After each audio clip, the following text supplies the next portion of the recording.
Lorsque la 6e armée allemande se rendit à Stalingrad les 31 janvier et 2 février 1943, environ 91 000 soldats allemands furent faits prisonniers par l'armée rouge.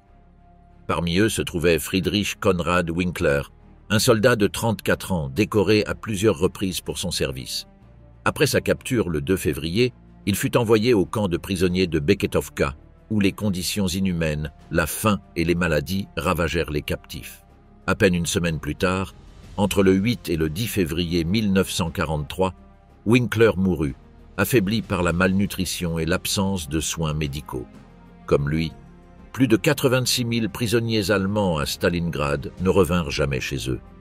Beaucoup périrent dans les camps soviétiques au cours des premiers mois et leurs corps ne furent jamais retrouvés.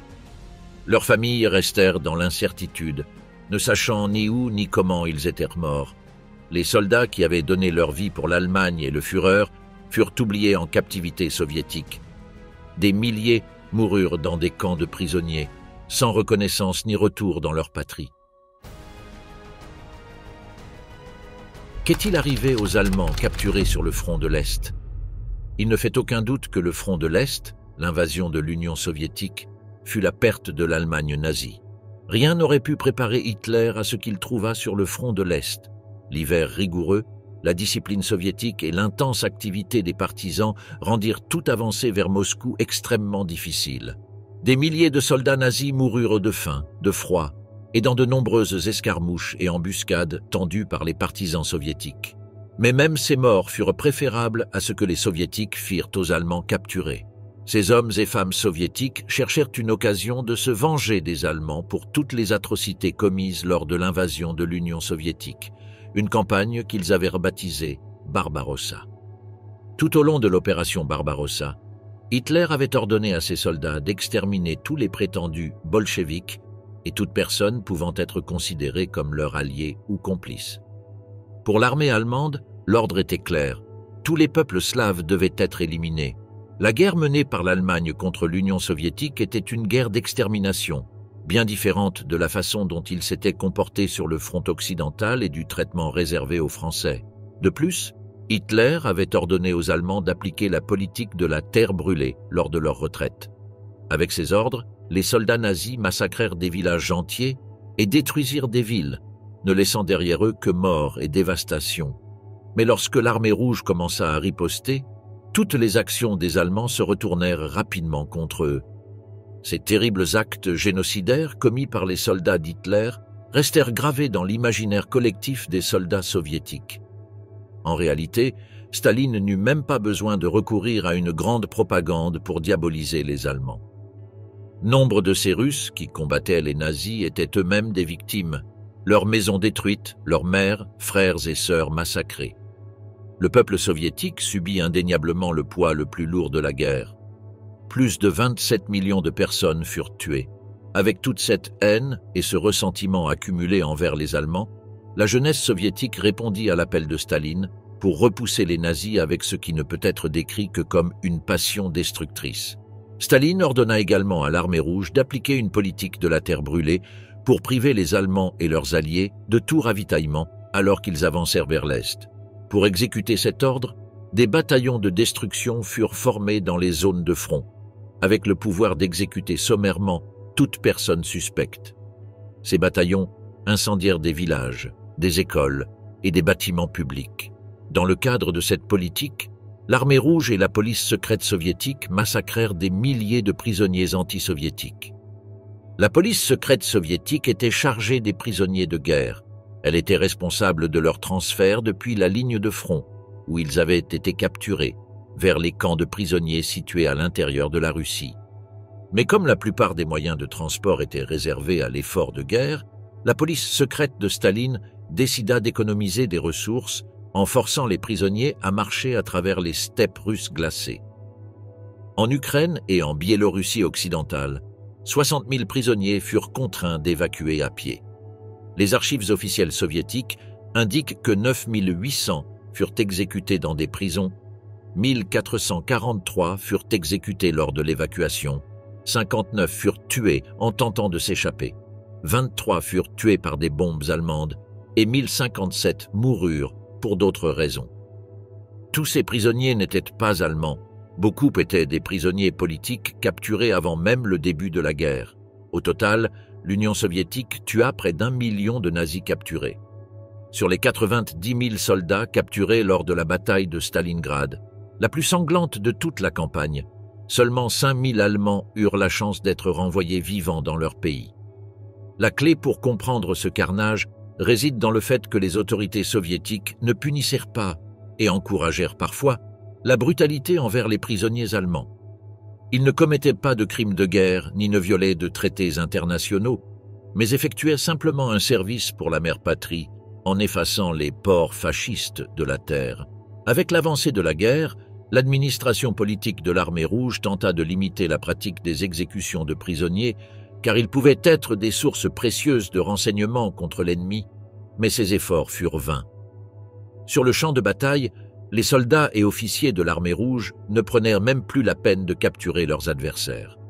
Il existe des cas documentés où des prisonniers furent étranglés ou poignardés à mort avec des baïonnettes. Constatant qu'ils ne pouvaient pas empêcher leurs soldats de tuer les Allemands capturés, l'Armée rouge adopta une approche administrative, demandant aux officiers de dresser au moins un inventaire des armes et des effets personnels pris sur les nazis morts. Leningrad et Stalingrad, cruauté nazie et bain de sang. Les Allemands attaquèrent Leningrad en août 1941.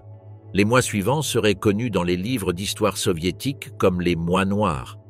400 000 habitants de Leningrad travaillèrent à la construction des fortifications de la ville, tandis que 160 000 autres rejoignirent les rangs de l'Armée rouge. Des bataillons de travailleurs et même des unités de jeunes écoliers furent formés dans toute la ville, rejoignant les efforts pour creuser des tranchées et préparer la défense de la cité. Le 7 septembre, la 20e division motorisée allemande s'empara de la ville de Schlisselbourg, coupant toutes les routes terrestres vers Leningrad. Les Allemands détruisirent les chemins de fer reliant Moscou et capturèrent la ligne ferroviaire menant à Mourmansk avec l'aide des Finlandais, inaugurant ainsi un siège qui durerait plus de 2 ans. Le siège de Leningrad devint l'un des plus longs et des plus destructeurs de l'histoire, et sans doute l'un des plus coûteux en termes de pertes humaines. On estime que 1 500 000 personnes moururent à cause du siège, ce qui en fit un génocide perpétré par l'armée allemande.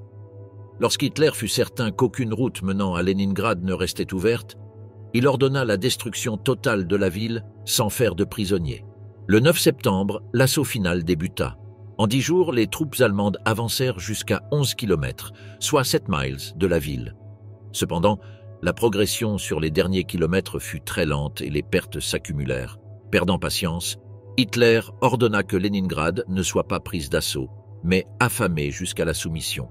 Le groupe d'armée centre resta statique et fut soumis à de nombreuses contre-offensives soviétiques, notamment l'offensive d'Ielnia, où les Allemands subirent leur première grande défaite tactique depuis le début de leur invasion.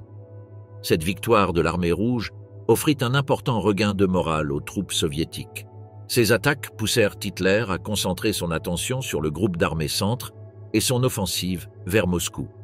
Les Allemands ordonnèrent aux 3e et 4e armées de Panzer d'abandonner le siège de Leningrad pour soutenir l'attaque du groupe d'armée centre sur Moscou. Les troupes soviétiques, dont beaucoup avaient de la famille et des amis à Leningrad, ne comptaient pas laisser les Allemands dicter leur sort. Il existe d'innombrables récits de bravoure dans la lutte contre les nazis à cette période de la guerre. L'un de ces héros de l'Union soviétique fut Emir Lumanov, un lieutenant supérieur criméen de l'Armée rouge. Comme il parlait allemand, il fut envoyé en mission le 20 juillet 1941, déguisé en officier nazi inspectant une unité. Tous les soldats allemands posèrent leurs armes pour lui présenter leurs papiers d'identification et Lumanov en profita pour capturer l'ensemble de l'unité.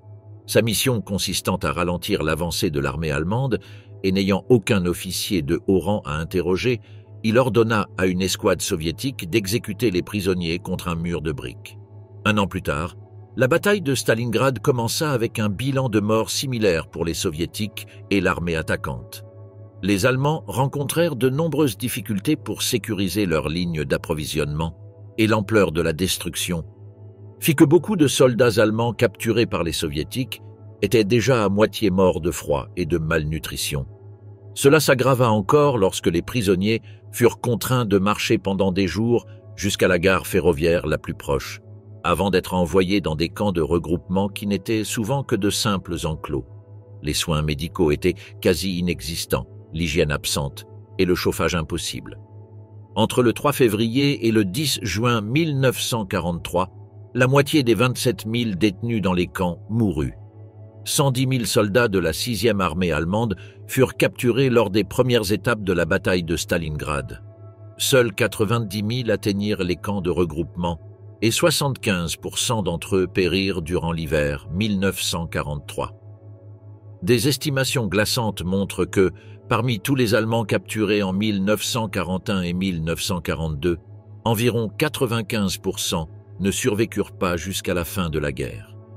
Le début de l'année 1943 marqua la fin du siège de Stalingrad et la capture d'un nombre encore plus grand de soldats allemands par l'armée rouge.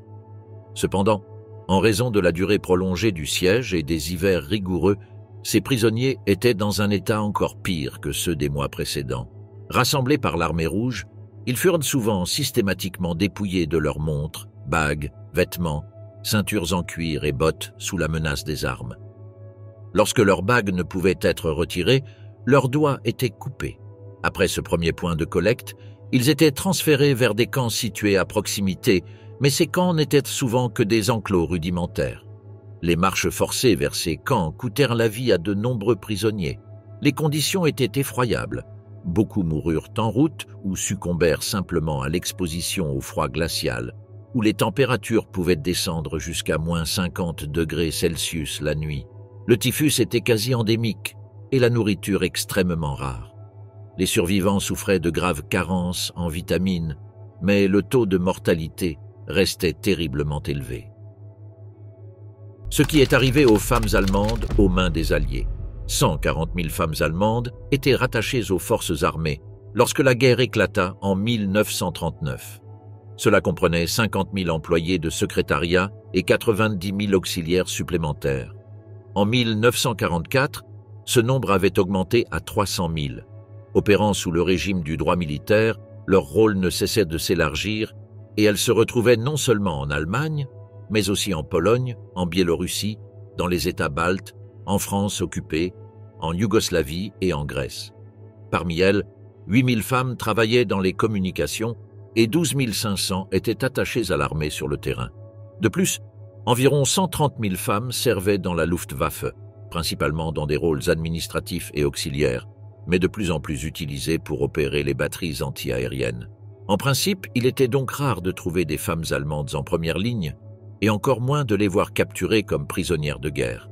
Cependant, alors que le régime devenait de plus en plus désespéré, des armes de poing furent distribuées aux femmes pour qu'elles puissent se défendre. Et, dans les derniers jours de la guerre, Hitler créa un bataillon féminin armé. Il y avait également un nombre considérable de personnel féminin de la Croix-Rouge allemande rattachés aux forces armées, bénéficiant en principe d'une protection selon la Convention de Genève. De manière générale, la politique allemande consistait à éviter que des femmes engagées dans l'armée ne tombent aux mains de l'ennemi.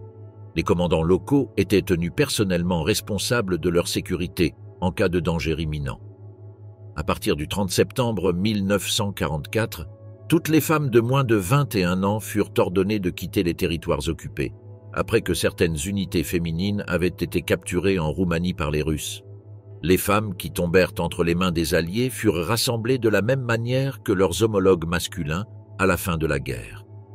Plus de 100 d'entre elles semblent avoir été détenues dans les casernes nord de Pilsen, où elles furent surnommées les moineaux de Pilsen, après avoir formé une chorale chantant pour leur geôlier. Initialement sous contrôle américain, Pilsen fut ensuite cédé aux Russes, et la question des prisonnières allemandes devint urgente. La plupart d'entre elles furent étonnamment libérées, mais après un examen minutieux, une assistante aux communications fut retenue, car elle avait été identifiée comme membre de la SS. Cependant, la plupart des femmes refusaient de retourner chez elles, situées dans la zone d'occupation soviétique, par crainte de ce qui pourrait leur arriver à leur retour. Il n'existe aucune indication précise sur la date à laquelle ces femmes furent finalement libérées et rapatriées, mais on suppose que toutes avaient quitté les camps à la fin de l'année 1948. Dans les camps soviétiques d'internement pour prisonniers de guerre, Le rasage de la tête était une pratique courante, et certaines furent emprisonnées, mais on estime qu'environ 200 femmes furent martyrisées dans les derniers jours de la guerre. Bien qu'il n'existe aucun dossier officiel soviétique, on pense que ces femmes furent torturées à mort afin de les contraindre à avouer leur participation aux crimes de guerre allemands. Mais même les femmes libérées connurent un destin tragique. Leur libération rapide signifiait qu'elles furent prises dans la vague de représailles généralisées, souvent mortelles, contre les anciens nazis dans les jours qui suivirent l'effondrement du Troisième Reich. Une haine longtemps réprimée contre les Allemands explosa, notamment lorsque les hommes et les femmes soviétiques se rappelèrent des atrocités commises à Leningrad et dans d'autres régions. Les autorités soviétiques détournèrent souvent le regard lorsque ces femmes furent prises pour cible dans les rues, lapidées ou battues à mort par des foules en colère de citoyens russes. Libération des camps de la mort et capture de leurs gardiens nazis. Les découvertes macabres faites par les unités alliées lors de la libération des camps de concentration du Troisième Reich provoquèrent en elles une haine si intense envers les nazis que de nombreux bains de sang suivirent. Le lieutenant-colonel Felix L. Sparks, commandant du bataillon du 157e régiment d'infanterie au sein de la 45e division d'infanterie de la 7e armée des États-Unis, documenta un incident dramatique qui se produisit le jour même de la libération de Dachau. Sparks observa la scène alors qu'environ 50 prisonniers allemands, capturés par le 157e régiment d'infanterie, étaient rassemblés dans un espace auparavant destiné au stockage du charbon. Cette zone comprenait un espace partiellement clos, défini par un mur en maçonnerie en forme de L d'environ 2,5 mètres de haut, situé à proximité d'un hôpital. Une équipe de mitrailleurs de la compagnie I montait la garde, surveillant les prisonniers allemands. Le lieutenant-colonel Sparks quitta ses hommes pour se rendre au cœur du camp, où des soldats SS continuaient à résister.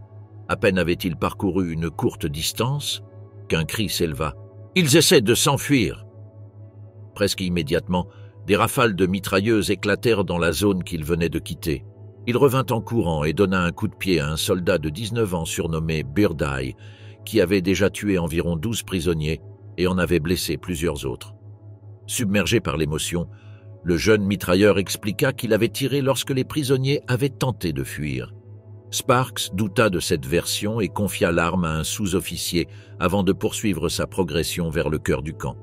Sparks déclara plus tard que cet incident avait donné lieu à de nombreuses exagérations dans les publications, affirmant que la quasi-totalité des prisonniers allemands de Dachau avaient été exécutés.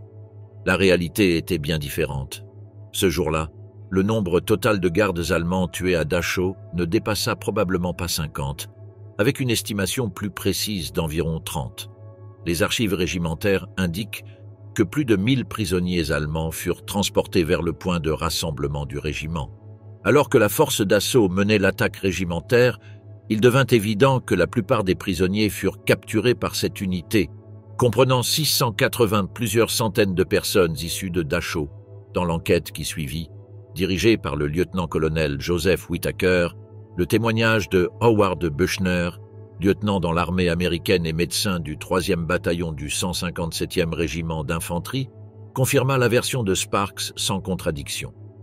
Buchner fournit un témoignage sous serment indiquant qu'il était arrivé vers 16 heures dans la cour où les soldats allemands avaient été abattus. Il rapporta avoir vu 15 ou 16 soldats allemands morts ou blessés allongés le long du mur. Il observa que certains blessés bougeaient encore, mais il s'abstint de les examiner. Il ignorait si une assistance médicale avait été demandée pour les blessés. Certains des documents les plus importants pour comprendre ce qui s'est passé durant les premiers jours de la libération de Dachau sont les lettres envoyées par les soldats américains à leurs proches. Le capitaine David Wilsey, médecin américain, détailla les représailles auxquelles il assista dans une lettre sincère adressée à sa femme Emily. Wilsey écrivit qu'il ne ressentit aucune émotion en voyant les nazis se faire tuer, les considérant comme des bêtes méritant d'être abattues. Selon lui, les gardes nazis méritaient pleinement leur sort. Wilsey raconta que les premières actions des prisonniers libérés furent dirigées contre les dresseurs de chiens nazis et leurs bêtes, responsables de la mort de nombreux détenus. Il décrivit comment il força des soldats SS à rester debout dans l'eau glacée avant l'arrivée des libérateurs qui les exécutèrent. Un autre témoin rapporta que plusieurs nazis furent capturés et exécutés sans procès, en même temps que les chiens de garde qui les accompagnaient. Certains récits affirment que 16 SS furent exécutés dans la cour à charbon de Dachau. Entre une poignée et jusqu'à 25 ou 50 autres individus perdirent la vie aux mains des anciens prisonniers. Lorsque les détenus des camps de concentration virent les troupes alliées envahir les camps, ils éprouvèrent un immense soulagement et une soudaine montée d'énergie, bien qu'ils soient, pour la plupart, gravement sous-alimentés. Des témoignages de Buchenwald rapportent que les prisonniers escaladèrent les clôtures pour porter les Américains sur leurs épaules, tandis que d'autres capturaient les hommes de la SS. Lorsqu'un officier SS repoussa violemment un prisonnier, la bravoure des détenus se révéla. Ils ripostèrent, plaquant l'officier au sol. Il devint impossible de savoir s'il avait été piétiné ou tué autrement, mais il était évident que des vies furent perdues. Dans d'autres parties du camp, des SS, des capots et des informateurs furent violemment attaqués, leurs corps frappés sans relâche à coups de poing, de bâtons et de pelles. Un incident marquant survint sous les yeux des troupes américaines. 2 prisonniers frappèrent brutalement un garde allemand, utilisant une pelle comme arme. Le lieutenant Bill Walsh fut témoin de cette scène. Un soldat rapporta avoir vu un détenu piétiner rageusement le visage d'un SS, le réduisant à un état méconnaissable. Lorsqu'il s'adressa au prisonnier en lui disant qu'il devait avoir une grande haine en lui, celui-ci ne répondit que par un hochement de tête silencieux. Un aumônier américain recueillit un témoignage troublant de 3 jeunes juifs ayant échappé au camp lors de la libération. Ils racontèrent comment ils retrouvèrent un des gardes SS les plus sadiques, caché dans une grange et déguisé en paysan, avant de le battre à mort. On ignore combien de gardes nazis et de membres de la SS furent tués par les prisonniers des camps ou par les soldats alliés lors de la libération des nombreux camps de concentration à travers le Troisième Reich. Cependant, il est notable que ce furent les soviétiques qui furent les plus susceptibles d'exécuter ces meurtres, car leur haine des nazis était particulièrement féroce. Goulag, le redouté régime soviétique des prisonniers de guerre. L'Armée rouge était bien connue pour son traitement cruel des prisonniers allemands, mais ils n'étaient pas les premiers à souffrir des punitions complexes du régime soviétique. Lorsque l'invasion allemande de l'Union soviétique commença le 22 juin 1941, l'Union soviétique possédait déjà un système opérationnel pour les prisonniers de guerre.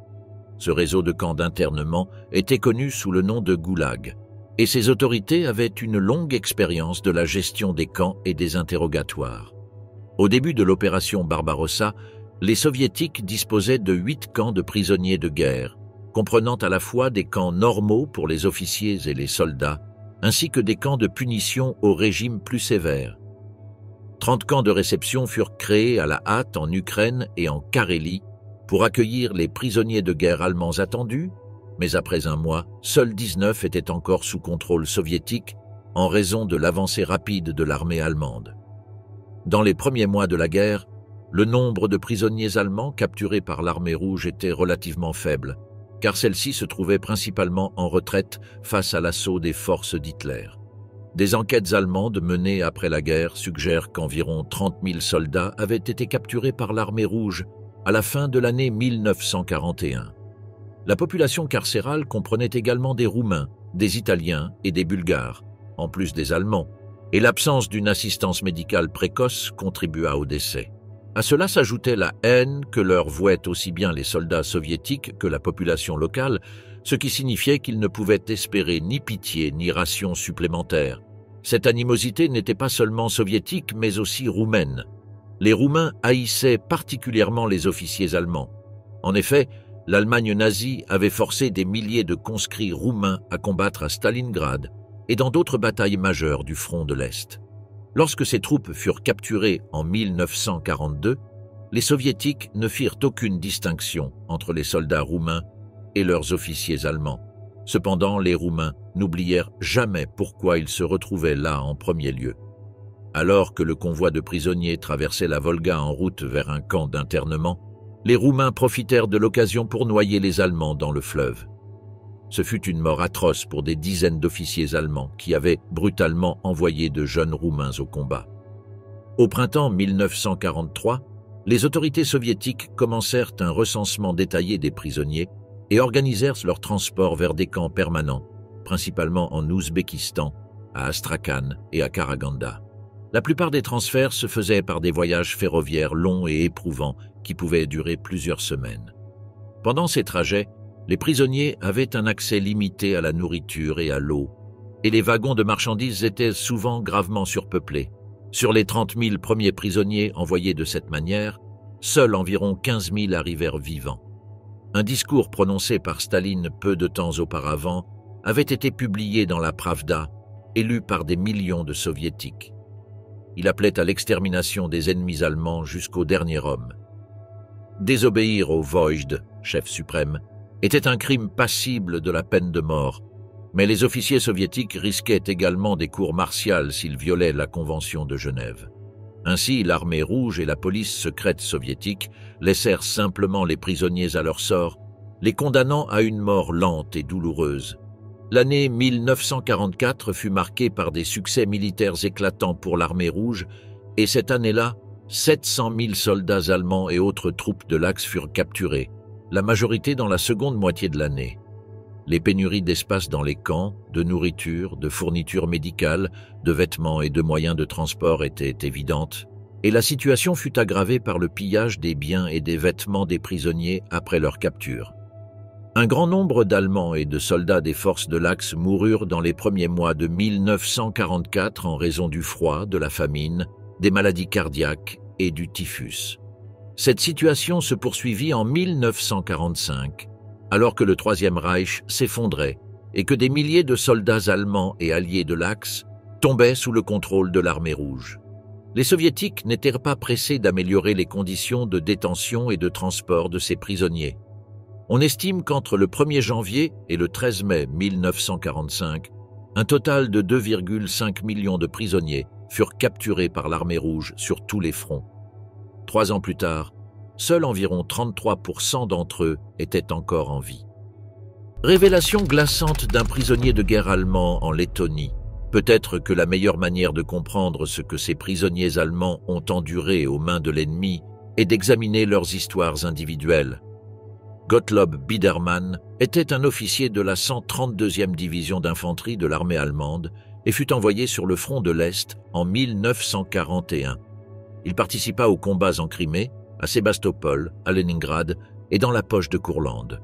C'est précisément lors de son affectation à l'armée de Courlande que sa division entière se rendit le 8 mai 1945. Biedermann est devenu connu ces dernières années, après la publication de ses mémoires en 2000, où il raconte plusieurs récits bruts sur le front de l'Est et le traitement que lui et ses camarades reçurent de la part de l'armée rouge. Son premier contact avec ces geôliers russes fut particulièrement violent, ceux-ci arrachant immédiatement les décorations et les insignes des uniformes allemands. Ils forcèrent tous les prisonniers à se mettre en ligne, les bras levés, avant de leur arracher leurs montres et alliances. Après cela, les prisonniers allemands furent contraints de marcher pendant 3 jours sans recevoir de nourriture, les poussant à se nourrir d'herbes et d'écorces d'arbres pour atténuer la faim. Lorsqu'ils reçurent enfin un repas chaud, il ne s'agissait que d'un bouillon de choux très clair. Finalement placés dans un camp de détention à Sloka, en Lettonie, ils furent visités par des délégations d'une organisation antifasciste appelée le Comité national des officiers allemands, qui faisait partie du Comité national pour une Allemagne libre. Ce groupe était principalement composé d'anciens prisonniers de guerre allemands ayant fait défection et de membres du Parti communiste allemand, ayant fui en Union soviétique après la prise de pouvoir des nazis. Ils tentèrent de convaincre les prisonniers capturés des bienfaits du communisme et leur assurèrent qu'ils s'occuperaient personnellement de livrer les lettres qu'ils souhaitaient envoyer à leur famille. Cela s'avéra être une ruse soviétique visant à obtenir des informations, car aucune des lettres n'arriva jamais à destination. Ensuite, les gardiens du camp ordonnèrent à chaque prisonnier de se déshabiller pour rechercher les tatouages de la SS. Porter un tel tatouage à cette époque équivalait à une condamnation à mort. Bien que Biedermann n'ait pas personnellement assisté à des exécutions, il se souvint que les prisonniers portant ces tatouages furent séparés des autres et disparurent sans laisser de traces. On suppose qu'ils furent exécutés sommairement quelque part dans le camp.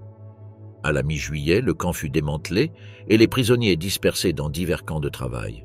C'est là que Biedermann rencontra des Allemands capturés en 1944 et fut choqué par leur état général. Il les décrivit comme des squelettes vivants, avec le crâne rasé et les joues creuses. Leurs yeux vides et vitreux fixèrent le vide et leur peau avait une teinte grisâtre. Mal nourris, ils marchaient difficilement dans des sabots en bois et leurs uniformes n'étaient plus que des haillons. Ils étaient emprisonnés depuis moins d'1 an, ce qui fit comprendre à Biedermann qu'il n'y avait aucun espoir pour son propre avenir. Le 7 novembre, ces gardiens soviétiques annoncèrent à Biedermann que la Wehrmacht n'existait plus, que les grades avaient été abolis et qu'il devait désormais travailler, lui et ses camarades, pour réparer les dommages causés à l'URSS par les fascistes. Il n'existe aucune certitude sur le nombre total de captifs faits par l'URSS durant le conflit.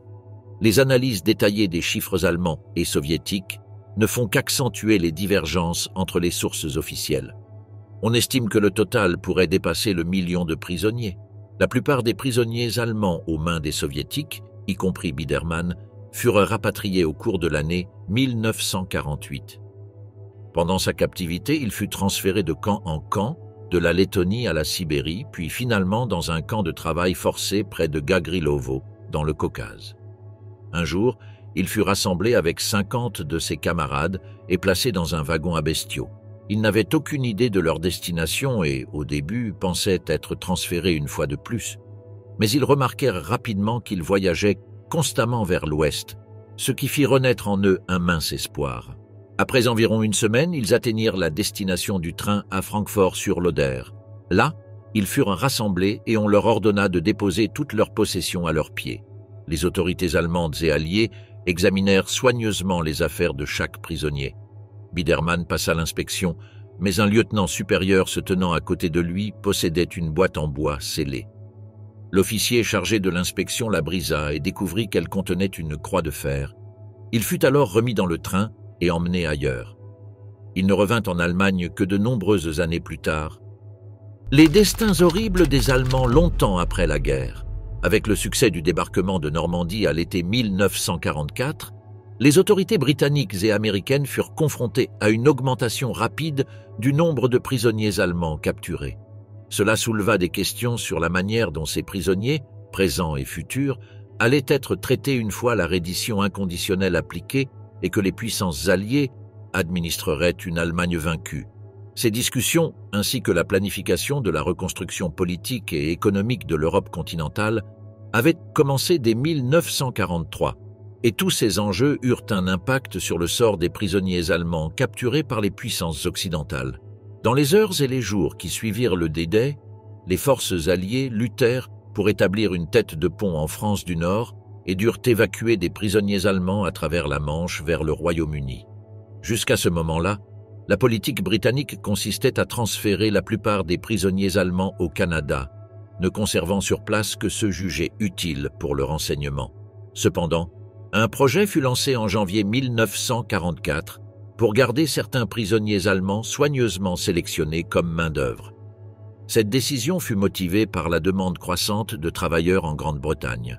Alors que les prisonniers italiens étaient incités à coopérer et ensuite réaffectés à des tâches interdites par la Convention de Genève, une pénurie de main-d'œuvre agricole menaçait, ne pouvant être comblée que par l'utilisation de prisonniers allemands. Cela conduisit directement à une décision du cabinet de guerre britannique le 12 juillet 1944, permettant à 17 200 prisonniers, après un tri rigoureux, d'être employés dans l'agriculture, l'approvisionnement et le transport militaire, sous surveillance permanente et en groupe de 12 maximum. La plupart de ces prisonniers furent employés au Royaume-Uni et ne retournèrent jamais en Allemagne. En Union soviétique, la situation des prisonniers après la guerre fut encore plus grave. En raison de l'ampleur de la destruction laissée par les nazis en URSS, la reconstruction devait prendre de nombreuses années. Staline avait déjà déclaré à plusieurs reprises qu'à la fin de la guerre, les prisonniers de tous les États ennemis, quelle que soit leur nationalité, devaient s'attendre à de longues périodes de travail forcé. Cette politique d'intégration des prisonniers dans l'économie soviétique était annoncée depuis 2 ans par des déclarations publiques de Moscou. Lors de la conférence de Téhéran fin 1943, Staline avait évoqué le besoin de 4 millions de travailleurs forcés pour plusieurs années, en guise de réparation. À l'été 1944, ce chiffre était monté à 5 millions pour une durée de 10 ans, une demande réitérée lors des réunions suivantes entre alliés. Un ordre général du 16 décembre 1944 décréta que tous les hommes allemands âgés de 17 à 45 ans et toutes les femmes de 18 à 30 ans se trouvant dans les territoires libérés d'Europe du Sud-Est et étant aptes au travail devaient être envoyés en URSS. En 2 mois, environ 110 000 personnes avaient déjà été identifiées et transportées, rejointes par 100 000 autres provenant de l'Allemagne, occupée dans les premiers mois de 1945. Ce fut également le sort des prisonniers allemands détenus par les soviétiques, à l'exception d'environ 100 000 jugés trop malades, trop vieux ou trop jeunes. Le reste fut regroupé dans une soixantaine de camps en Pologne et en Allemagne de l'Est avant leur transport en Union soviétique, un processus qui s'acheva en octobre 1945. La main-d'œuvre des prisonniers fut également envoyée dans certains territoires souverains où des ressources stratégiques étaient en jeu, notamment à Jakimov en Tchécoslovaquie, où ils furent chargés d'extraire l'uranium nécessaire à la nouvelle industrie nucléaire de Staline. Au début, Staline prétendit qu'il serait détenu aussi longtemps que nécessaire pour la reconstruction, une tâche qu'il estimait durer 15 ans. En réalité, l'URSS libéra la majorité de ses prisonniers de l'Axe entre mai 1945 et la fin de 1949, bien plus tard que la plupart des puissances alliées. La plupart des prisonniers relâchés étaient âgés, malades ou inaptes au travail pour diverses raisons. Le 6 juin 1945, il fut décrété que toute future libération et tout rapatriement nécessiterait l'approbation du Politburo et reposerait sur des critères précis. À ce stade, la police secrète soviétique avait déjà établi une liste d'environ 225 000 soldats allemands et autrichiens en détention dans les camps et hôpitaux qui étaient jugés inaptes au travail.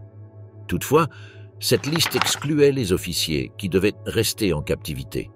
En août 1945, un total de 708 055 prisonniers avaient été identifiés comme éligibles à la libération, dont 412 000 Allemands, toujours sur la base de leur inaptitude au travail. Mais qu'est-il arrivé aux autres? Bien que les autorités soviétiques aient cherché à se débarrasser des prisonniers économiquement inutiles, elles tenaient également à empêcher ceux qui exprimaient des opinions anti-soviétiques de rentrer chez eux. Tout suspect était donc maintenu en détention sous un prétexte quelconque. Souhaitant maximiser le potentiel de travail des prisonniers, Sergueï Krouglov, alors à la tête du ministère du Développement, proposa un plan visant à renvoyer 150 000 hommes inaptes au travail et à augmenter de 10% les rations alimentaires des prisonniers restants pour améliorer leur productivité. Les récits allemands de captivité évoquent la culture de la faim qui régnait dans la plupart des 2500 camps soviétiques. Ils notent également que cette pénurie alimentaire touchait aussi la population civile avoisinante. Le pays manquait tout simplement de nourriture, sa capacité de production ayant été complètement détruite pendant la guerre. Les prisonniers souffraient massivement de dysenterie et développèrent des comportements liés à leur survie. Accumulation de nourriture, tabous alimentaires même en cas de famine extrême, vol et troc de rations dans le camp, et mouvements extrêmement lents pour économiser leur énergie. Le désespoir était visible dans les tentatives d'automutilation, une fois qu'il fut connu que ceux qui n'étaient pas aptes au travail étaient renvoyés chez eux. Des hommes se coupèrent les doigts ou se rendirent volontairement aveugles. Les formes les plus subtiles d'automutilation consistaient à ingérer de grandes quantités de sel pour provoquer des œdèmes. Certains réussirent à être rapatriés de cette manière, mais beaucoup d'autres moururent en tentant de simuler une maladie incurable. Erich Hartmann, la dernière bataille et la captivité en URSS. Le 8 mai 1945, Erich Hartmann, le meilleur as de la Luftwaffe et le pilote de chasse le plus titré de l'histoire, abattit un Yak-7 soviétique au-dessus de ce qui est aujourd'hui la République tchèque. Cet engagement eut lieu le jour même où l'Allemagne signa sa reddition inconditionnelle. Peu après, il reçut l'ordre de voler vers Dortmund pour se rendre aux Britanniques. Cependant, d'autres unités allemandes reçurent pour instruction d'attendre l'arrivée des forces soviétiques. Les pilotes soviétiques, avides de vengeance contre leurs plus redoutables adversaires, représentaient une menace significative pour les as allemands. En réponse, le haut commandement allemand tenta de cacher ses pilotes de chasse les plus exceptionnels, Hartmann, cependant, ne put pas se conformer à ce plan. À la place, il aspergea ses avions de carburant et y mit le feu pour empêcher qu'ils ne tombent entre les mains ennemies. Finalement, des équipages de chars américains le capturèrent avec ses camarades pilotes. En octobre 1945, le célèbre aviateur fut transféré dans la région de Vologda, en Union soviétique. Il passa 2 ans à Griazovets, un camp de prisonniers de guerre où les conditions, bien que rudes, étaient préférables à celles de son premier lieu d'incarcération. Un camp de tourbières où un nombre effroyable de détenus périssaient en raison des conditions extrêmes. Tout au long de sa captivité, Hartmann subit de nombreuses sanctions, notamment des périodes d'isolement. En tant que jeune officier de la Luftwaffe de 23 ans, il refusa catégoriquement de collaborer avec ses geôliers soviétiques. Son refus fut si inébranlable qu'il refusa même de signer des documents rédigés en allemand, bien qu'il parlât plusieurs langues, dont le russe et le chinois. Durant son emprisonnement, il apprit une révélation choquante. Son ancien camarade, Hermann Graf, s'était déclaré ami de l'URSS et avait même demandé à servir dans l'armée rouge. Bien que cette offre ait été refusée, sa peine fut considérablement réduite. En 1947, Erich Hartmann informa sa femme dans une lettre qu'il avait été transféré dans un autre camp de prisonniers, situé à environ 60 km de Vologda. Décrivant les conditions, il expliqua que 400 prisonniers étaient entassés dans chaque grande baraque, contraints de dormir sur de simples planches en bois. Avec ironie, il nota que même le bétail en Allemagne était traité avec plus de soin. L'hygiène rappelait les époques médiévales, en l'absence d'installations modernes, bien que l'assistance médicale fût au moins fonctionnelle. Les rations quotidiennes comprenaient 600 grammes de pain, 30 grammes de beurre, 40 grammes de sucre et 2 bols de soupe, ainsi qu'une unique portion de porridge d'avoine. La malnutrition touchait presque tout le monde et la dystrophie était répandue. Hartmann crut que son corps s'adaptait à cette alimentation limitée, ce qui lui permit de survivre. Lorsque l'hiver s'installa, la terre souillée fut recouverte de neige, mais les poux et les punaises envahirent les baraquements en nombre écrasant. Il reconnut que, en tant que pilote allemand célèbre, il reçut un meilleur traitement que beaucoup d'autres. Lors d'une audience, il alla jusqu'à exiger d'être exécuté plutôt que de subir une souffrance prolongée, mais sa demande fut ignorée. Malgré tout, il s'accrocha à l'espoir, répétant sans cesse une phrase militaire dans son esprit « Relève-toi et gagne ». Dans sa lettre, il rassura sa femme en lui disant qu'il se retrouverait un jour, s'enlacerait de nouveau et retrouverait le bonheur. Au fil des années, la femme de Hartmann lui écrivit environ 400 lettres, mais il n'eut la possibilité d'en lire qu'une quarantaine. Une tragédie frappa sa famille lorsque leur fils de 3 ans, Peter, mourut, une nouvelle qui lui parvint avec 1 an de retard.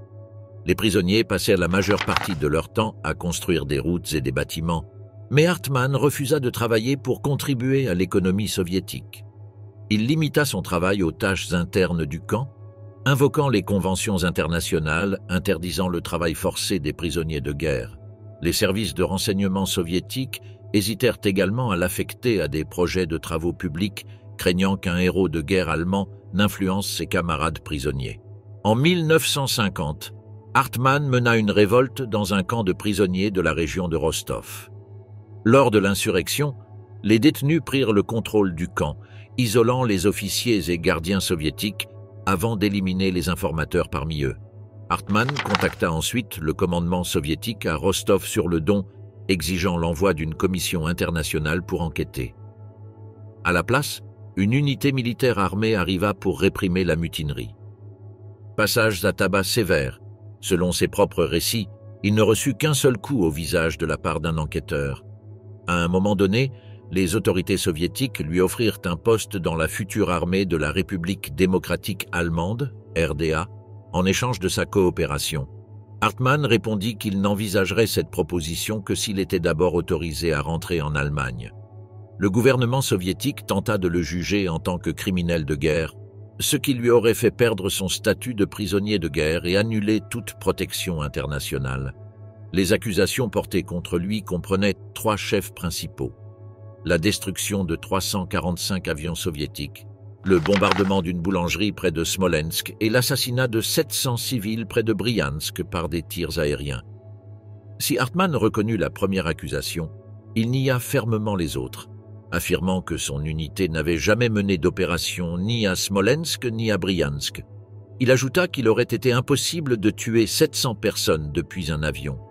Le procès eut lieu en décembre 1949 et ce soldat parut une condamnation à 25 ans de prison. Après sa participation à la révolte du camp, sa peine fut prolongée de 25 années supplémentaires. Pendant ce temps, sa femme et sa mère multiplièrent les démarches pour obtenir sa libération. Sa mère, Elisabeth Hartmann, envoya des dizaines de lettres, allant jusqu'à promettre dans son 51e appel à Staline qu'elle veillerait personnellement à ce que son fils mène une vie paisible et ne s'oppose plus à l'Union soviétique après sa libération. Un soutien crucial vint du chancelier ouest-allemand Konrad Adenauer, qui joua un rôle déterminant dans la libération de Hartmann. Lors de sa visite à Moscou en 1955, Adenauer négocia la libération des prisonniers allemands encore détenus en URSS. Désireux d'améliorer ses relations avec l'Allemagne de l'Ouest, le Kremlin accepta la demande, en particulier parce que l'Allemagne offrait des accords financiers favorables en retour. À l'automne 1955, Hartmann fut enfin autorisé à rentrer chez lui. Ne connaissant aucune autre profession que l'aviation, il accepta une offre du gouvernement ouest-allemand pour se rendre aux États-Unis, où il forma des pilotes américains et allemands. Il prit sa retraite en 1970, se passionna pour la course automobile et fonda plusieurs écoles de pilotage pour jeunes aviateurs. Erich Hartmann décéda en septembre 1993 d'une pneumonie, mettant ainsi un terme à l'histoire du pilote de chasse le plus titré de tous les temps. Erich Burkhardt, un soldat à Stalingrad. Dès le début de la Seconde Guerre mondiale, Erich Burkhardt fut engagé dans les combats. En septembre 1939, lorsque la guerre éclata, ce mécanicien de 20 ans fut enrôlé dans l'armée allemande. Son premier déploiement eut lieu en France, mais à l'été 1941, il fut envoyé sur le front de l'Est, avançant en territoire soviétique. Selon son témoignage, à l'été 1942, son unité marcha aux côtés de la 6e armée de la Wehrmacht depuis le bassin du Donetsk en direction de Stalingrad. Le 24 août, après avoir subi de lourdes pertes, ils atteignirent Kalach. À mesure qu'ils se rapprochèrent de la ville, la résistance soviétique s'intensifia. Comme il était l'un des rares à posséder un permis de conduire, Burkhardt fut affecté au véhicule du commandant. Mais lorsque le carburant vint à manquer, il dut continuer à pied. Sa division combattit dans le secteur sud de Stalingrad. En novembre, lorsqu'ils apprirent que l'encerclement soviétique s'était refermé sur eux, ils en rirent d'abord, avant de comprendre la gravité de leur situation. À Noël, tout espoir de rupture de l'encerclement avait disparu. Le 8 janvier 1943, les forces soviétiques larguèrent des tracts promettant « Rendez-vous en captivité, vous aurez de la nourriture, un abri convenable, de belles femmes et un retour rapide chez vous. » Malgré cela, le maréchal von Paulus, commandant de la 6e armée, leur ordonna de se battre jusqu'au dernier homme.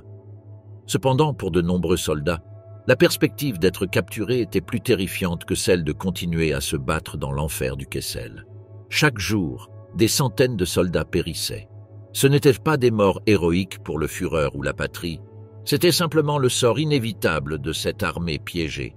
Ceux qui se réfugiaient dans les ruines de la ville avaient plus de chances de survie, mais les hommes laissés dans la steppe gelée souffraient encore plus.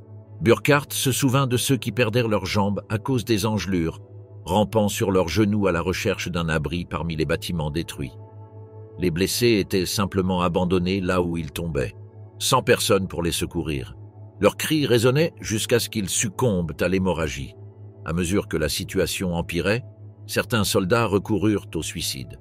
Parmi eux, le général von Hartmann, commandant de division, se tint debout sur les rails, totalement exposé, attendant la balle fatale qui mettrait fin à sa vie. L'atmosphère était à la fois désespérée et résignée. Le 31 janvier 1943, les forces soviétiques atteignirent l'entrée de leur abri. Sans autre choix, les troupes allemandes restantes jetèrent leurs armes. Elles furent conduites à l'extérieur et marchèrent jusqu'à la place Rouge, au cœur de Stalingrad. Burkhardt assista alors à un moment décisif, l'évacuation du maréchal von Paulus par les forces soviétiques. Le même commandant qui leur avait ordonné de se battre jusqu'au dernier homme avait choisi de se rendre. Ce que vécut Erich Burkhardt durant son transport vers la captivité dépassa même l'horreur du Kessel de Stalingrad. Les prisonniers furent entassés dans des wagons à bestiaux, 100 hommes par compartiment, recevant une quantité minimale de nourriture et, pire encore, aucun accès à l'eau. À travers les interstices des parois en bois, alors que le train traversait le territoire soviétique, ils pouvaient voir les gardes remplir les chaudières de la locomotive avec de l'eau, tandis qu'eux-mêmes mouraient de soif à l'intérieur. Les décès commencèrent rapidement.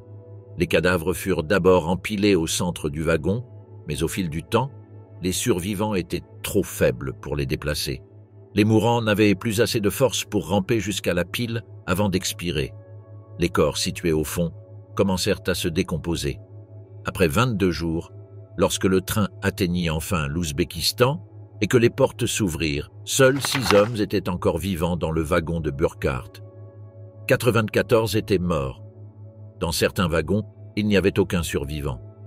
Dans le camp de prisonniers, la nourriture était rare, et des maladies telles que la malaria, le typhus et la dysenterie se répandirent de manière incontrôlable. Entre février et mai 1943, sur les 6000 survivants du train, seuls 1200 étaient encore en vie. En mai, Burkhardt fut transféré dans un camp de prisonniers dans l'Oural, où il subit des travaux forcés et une grave malnutrition.